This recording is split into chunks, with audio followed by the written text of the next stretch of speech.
Shalom sesamaku yang dikasihi Tuhan. Hari ini kita akan membaca dan mendengarkan seri Alkitab Kronologi. Selamat mendengarkan. Pada hari ketiga, ada perkawinan di Kana yang di Galilea, dan ibu Yesus ada di situ. Yesus dan murid-muridnya diundang juga ke perkawinan itu. Ketika mereka kekurangan anggur, ibu Yesus berkata kepadanya, "Mereka kehabisan anggur." Kata Yesus kepadanya, "Mau apakah engkau daripadaku, Ibu? Saatku belum tiba."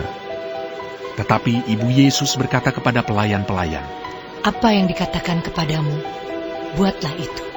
Di situ ada 6 tempayan yang disediakan untuk pembasuhan menurut adat orang Yahudi, masing-masing isinya 2-3 buyung.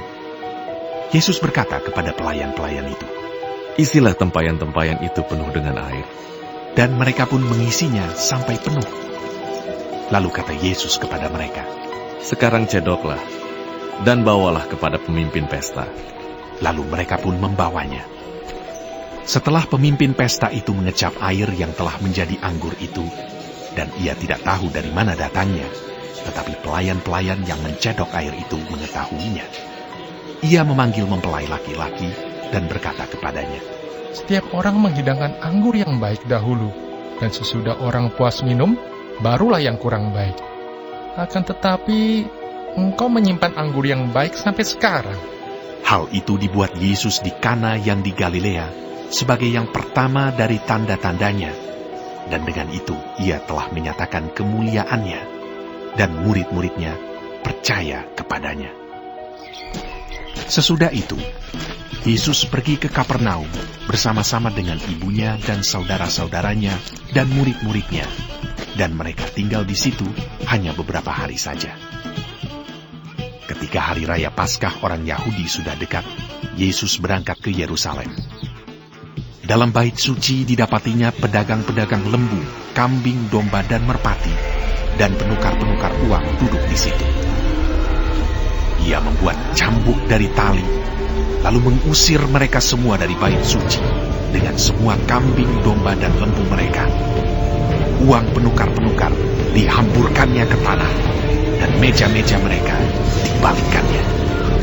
Kepada pedagang-pedagang merpati, ia berkata, "Ambil semuanya ini dari sini. Jangan kamu membuat rumah Bapakku menjadi tempat berjualan."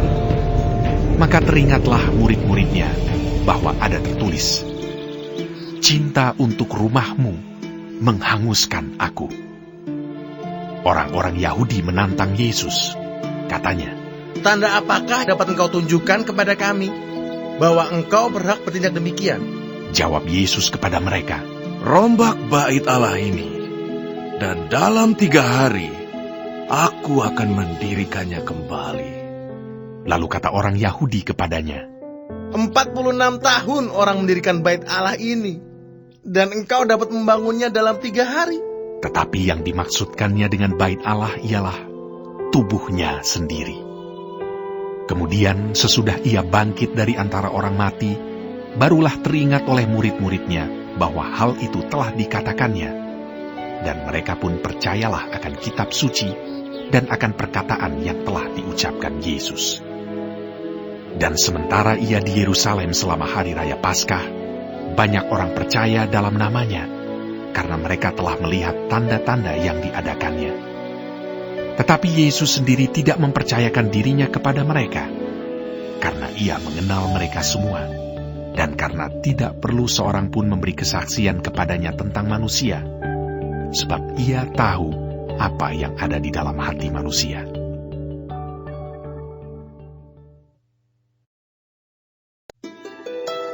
Adalah seorang Farisi yang bernama Nikodemus, seorang pemimpin agama Yahudi. Ia datang pada waktu malam kepada Yesus dan berkata, "Rabi, kami tahu bahwa engkau datang sebagai guru yang diutus Allah. Sebab tidak ada seorang pun yang dapat mengadakan tanda-tanda yang engkau adakan itu, jika Allah tidak menyertainya."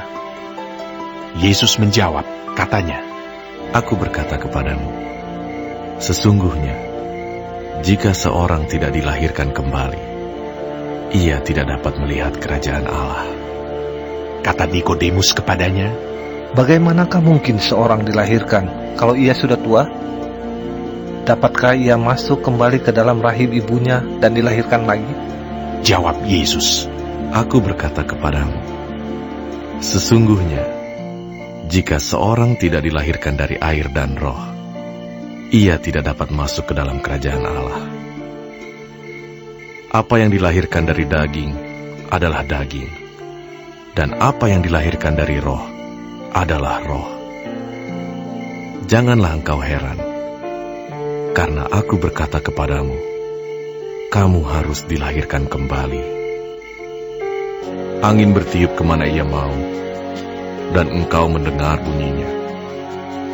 Tetapi engkau tidak tahu dari mana ia datang, atau kemana ia pergi. Demikianlah halnya dengan tiap-tiap orang yang lahir dari roh. Nikodemus menjawab, katanya, Bagaimanakah mungkin hal itu terjadi? Jawab Yesus, Engkau adalah pengajar Israel, dan engkau tidak mengerti hal-hal itu.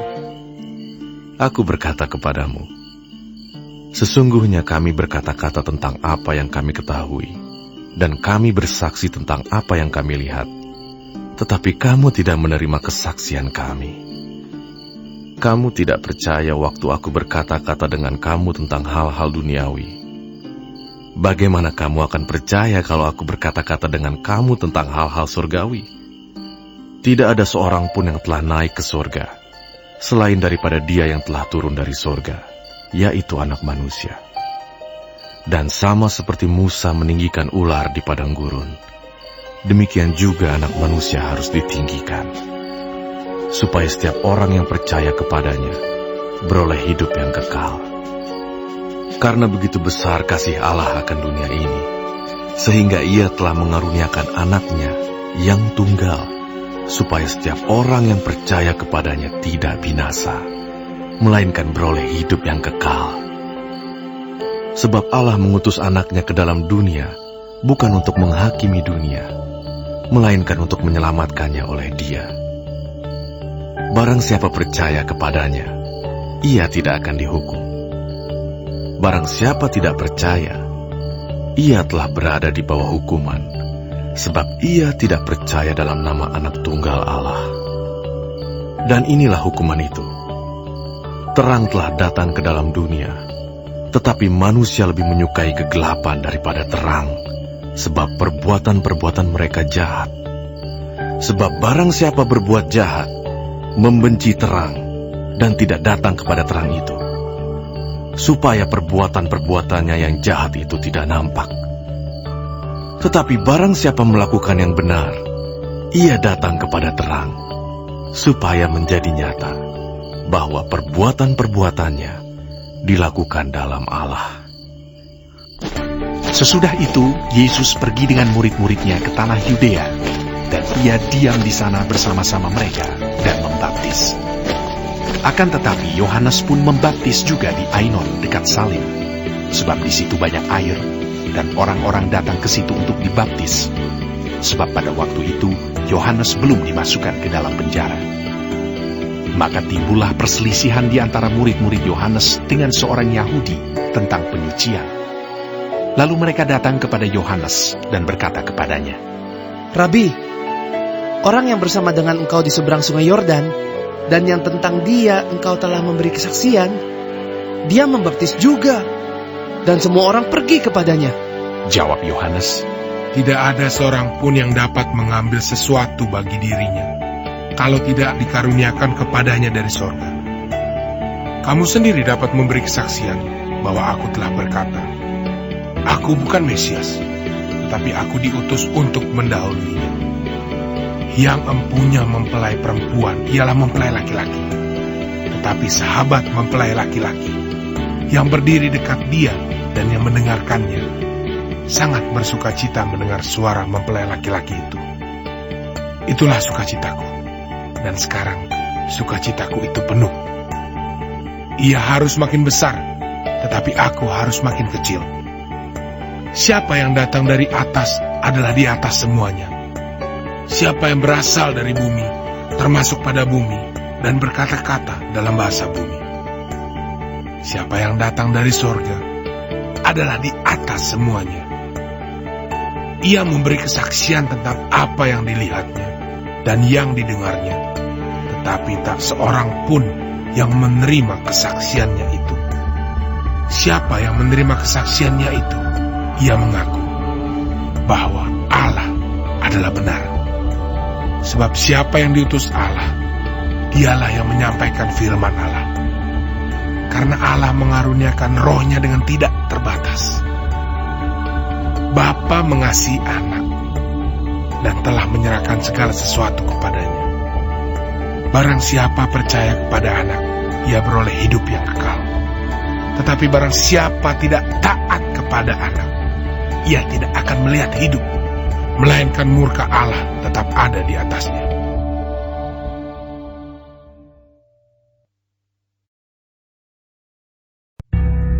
Ketika Tuhan Yesus mengetahui bahwa orang-orang Farisi telah mendengar bahwa ia memperoleh dan membaptis murid lebih banyak daripada Yohanes, meskipun Yesus sendiri tidak membaptis, melainkan murid-muridnya, ia pun meninggalkan Yudea dan kembali lagi ke Galilea. Ia harus melintasi daerah Samaria. Maka sampailah ia ke sebuah kota di Samaria yang bernama Sikar, dekat tanah yang diberikan Yakub dahulu kepada anaknya Yusuf. Di situ terdapat sumur Yakub. Yesus sangat letih oleh perjalanan, karena itu ia duduk di pinggir sumur itu. Hari kira-kira pukul 12. Maka datanglah seorang perempuan Samaria hendak menimba air. Kata Yesus kepadanya, Berilah aku minum. sebab murid-muridnya telah pergi ke kota membeli makanan. Maka kata perempuan Samaria itu kepadanya, Masakan engkau seorang Yahudi minta minum kepadaku seorang Samaria? sebab orang Yahudi tidak bergaul dengan orang Samaria. Jawab Yesus kepadanya, Jikalau engkau tahu tentang karunia Allah, dan siapakah dia yang berkata kepadamu, Berilah aku minum. Niscaya engkau telah meminta kepadanya, dan ia telah memberikan kepadamu air hidup. Kata perempuan itu kepadanya, Tuhan, engkau tidak punya timba, dan sumur ini amat dalam. Dari manakah engkau memperoleh air hidup itu? Adakah engkau lebih besar daripada bapa kami Yakub, yang memberikan sumur ini kepada kami, dan yang telah minum sendiri dari dalamnya, ia serta anak-anaknya dan ternaknya? Jawab Yesus kepadanya, Barang siapa minum air ini, ia akan haus lagi. Tetapi barang siapa minum air yang akan kuberikan kepadanya, ia tidak akan haus untuk selama-lamanya.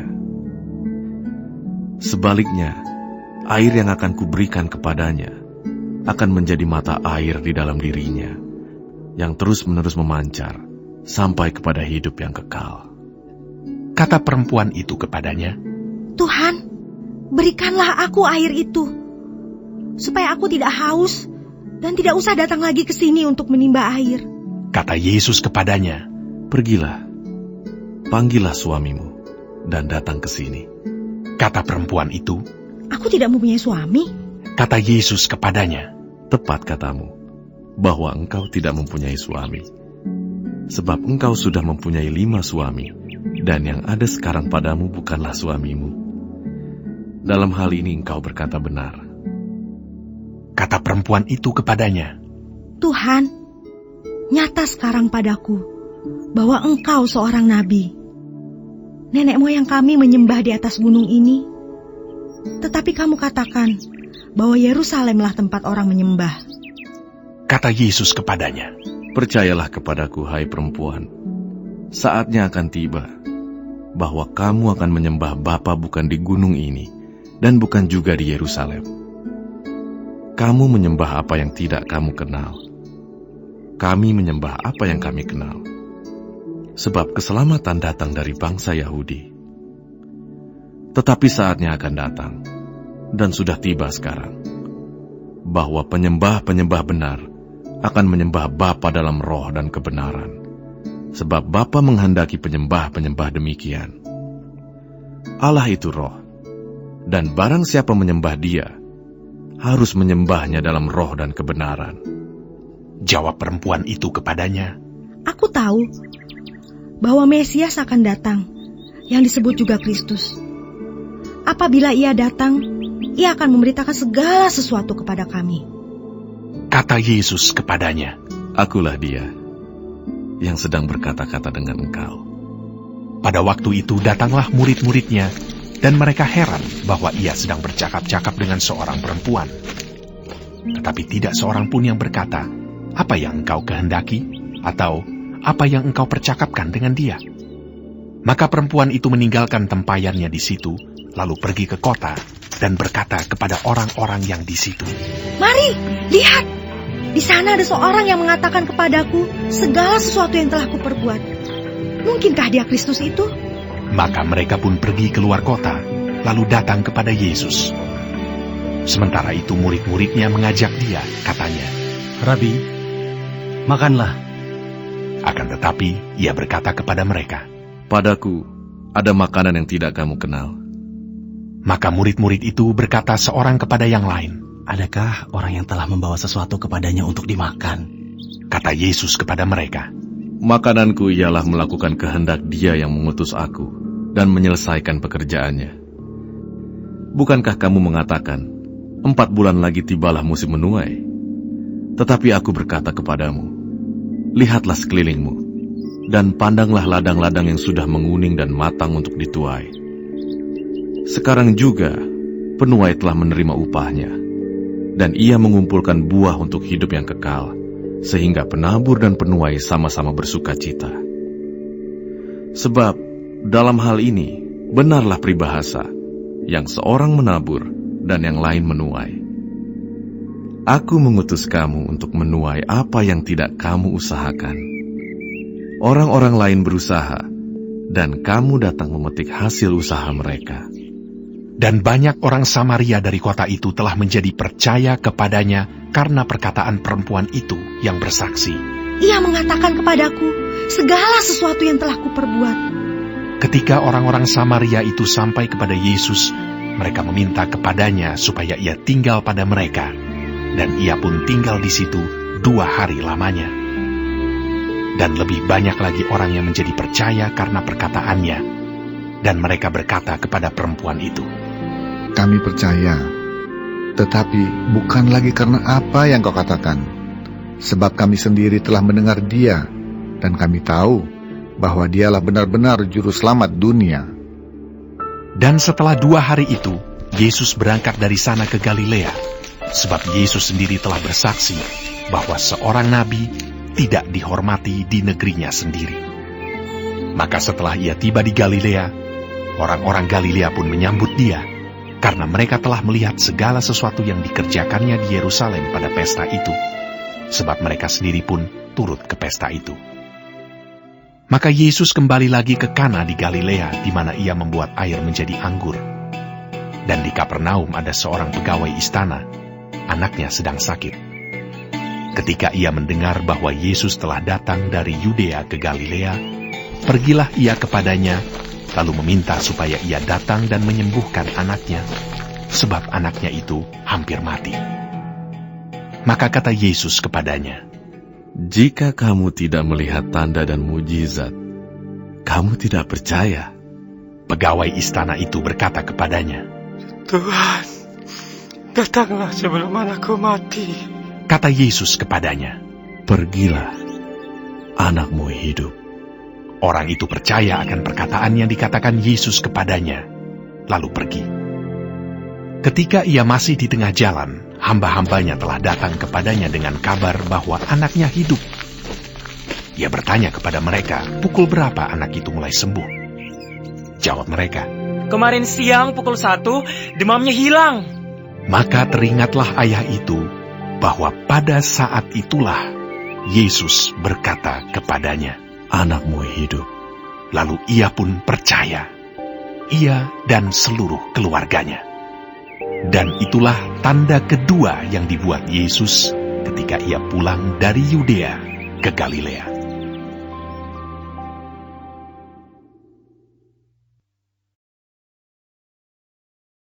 Hari ini kita telah mendengarkan seri Alkitab Kronologi. Tuhan Yesus memberkati.